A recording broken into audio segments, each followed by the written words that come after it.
এটা শুধু মায়ের জন্য ভালো লাগছে, কিন্তু তাছাড়া মানে শাকিব খানের পাশে নায়িকাকে একদমই মানায়। শাকিব খান ওরে তো মা ক্যারেক্টার দেওয়া ঠিক হয় না আমার মনে হয়।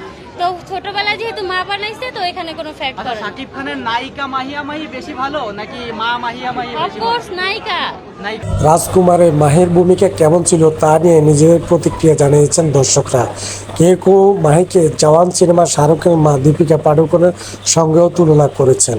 জওয়ান সিনেমার নির্মাতা অ্যাটলি কুমার যেমন পর্দায় দর্শকদের জন্য বড় চমক হিসেবে শাহরুখ খানের মায়ের চরিত্রে দীপিকা পাডুকোনকে হাজির করেছিলেন, ঠিক একইভাবে শাকিব খানের সহ অভিনেত্রী মাহি রাজকুমারের নায়কের মায়ের চরিত্রে হাজির হয়ে দর্শকদের চমকে দিয়েছেন।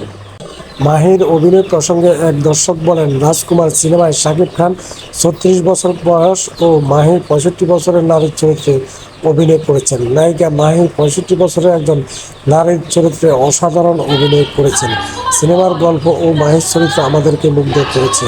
অপর এক দর্শক বলেন, মাহি সিনেমার মূল চরিত্রে অভিনয় করা কূটনীতির আলো কেড়ে নিয়েছেন, যেমনটা জওয়ান সিনেমায় দীপিকা ও নয়নতারার ক্ষেত্রে ঘটেছিল।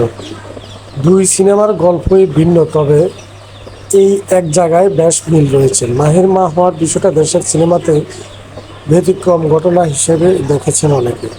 তাদের মতে সাকিবের সঙ্গে অন্য সিনেমাতে নায়িকা চরিত্রে অভিনয় করা মাহি এখন নায়কের বিপরীতে মা চরিত্রে দারুণ অভিনয় করেছেন। ব্যতিক্রম কিছু থাকলে দর্শকরা হলমুখী হবেন, সেটাই হয়তো নির্মাতা মাথায় রেখেছেন। দর্শক, এই ছিল আজকের ভিডিও। আশা করি ভিডিওটি থেকে অনেক তথ্য জানতে পেরেছেন। বাংলাদেশের সমসাময়িক বিষয় এবং বিনোদনের সকল সত্য নিউজ জানতে ওহিদুর মিডিয়া চ্যানেলটিকে সাবস্ক্রাইব করে সাথেই থাকুন।